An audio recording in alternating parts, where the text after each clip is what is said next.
আর হালাতে জানার সময় রিস্কা ছিল গুলশান পার্টি অফিসে আজকে তালা ভেঙে নিয়ে গেছে। এই যে এটা চিনি এটা চাকাটা দিয়ে জাম দিতাম আর এই চাকাটা এই থাকতো আর একটা চাকা থাকতো আর একটা চাকা এই জায়গা। আমার পাশে যাকে দেখতে পাচ্ছেন তিনি আনোয়ার হোসেন, অনেকেরই পরিচিত মুখ, সামাজিক যোগাযোগ মাধ্যমে ভাইরাল বললেই চলে।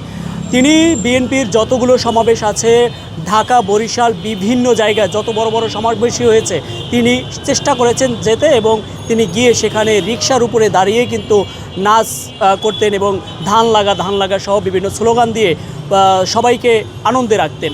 এবং ঢাকাতেও প্রত্যেকটা সমাবেশে কিন্তু আমরা দেখছি, এবং খালেদা জিয়ার মৃত্যুর দিন পর্যন্ত এভার কেয়ারের সামনে তিনি ছিলেন। সেই আনোয়ার হোসেনের রিকশাটা আজকে হারিয়ে গেছে এবং আমরা দেখতে পাচ্ছিলাম যে তিনি পথে বসে কিন্তু কান্না করছিলেন। কান্নাজড়িত কণ্ঠে তিনি বলছেন যে তার সেই আদরের অনেক যত্নের যেই রিকশাটি দিয়ে সমাবেশ করছিলেন, সমাবেশে গিয়েছেন, সেই সমাবেশের রিকশাটি আজকে চুরি হয়ে গেছে। তিনি সন্তানের কাছে গেছেন, বাড়িতে গেছেন, বাড়ি থেকে এসে রিকশাটি পাচ্ছেন না। রমনা থানার সামনেই আমরা দেখছিলাম কান্না করছে, কথা বলছি তার সাথে। দেখতাম গেছি মায়ারে অনেক ভালোবাসি, তো যেমন মায়াকে যতটুকু ভালোবাসি আমি রিস্কাটারে এতটুকু ভালোবাসি। যেমন তারেক রহমানকে, জিয়াউর রহমানকে, খালেদা জিয়াকে মনে প্রাণে যতটুকু ভালোবাসি, এবং আমার মায়া 6 জন মায়াকে এতটুকু ভালোবাসি, এবং আমার রিস্কাটারও এতটুকু ভালোবাসি। সেই রিক্সাটা আমি তুয়া যাইতাম, এই রিক্সাটা আমি আজকে আমার রিক্সাটা নিয়ে গেছে, কিন্তু আমার রিক্সা নিছে না, আমার কুল জাড়া যেমন সিরালে গেছে দাদা। ওই কষ্ট কাকে বলবো, রিক্সা তো পাবো, কিন্তু এই রিক্সা তো আমার লক্ষ জড়িত।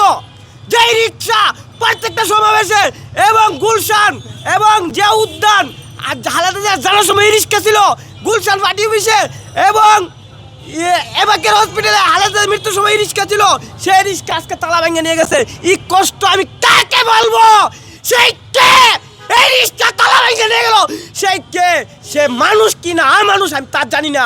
আমার রিক্সা, কিন্তু রিক্সা সারা বাংলাদেশে আছে, কিন্তু এই রিক্সা আমার লক্ষ জয়েন, সেই রিক্সা আমি কই পাবো আমি নিজেও জানি না। এখন দেখতে পাচ্ছেন না, আমি আজকে প্রায় 2-2.5 ঘন্টা ধরে আমি আর রিক্সা নাই। আমি মঙ্গলবার ইলিশকা তালা মারতে যতবারই যাই ইলিশকা 5-6 মাস ধরে এমনি থাকতো এনো। আপনাকে তো সবাই চেনে, পুলিশের কাছে গেছেন? আমি থানার সামনে গেছি, তারা বলতেছে যে সিসি ক্যামেরা ফুটেজে দেখবে কি।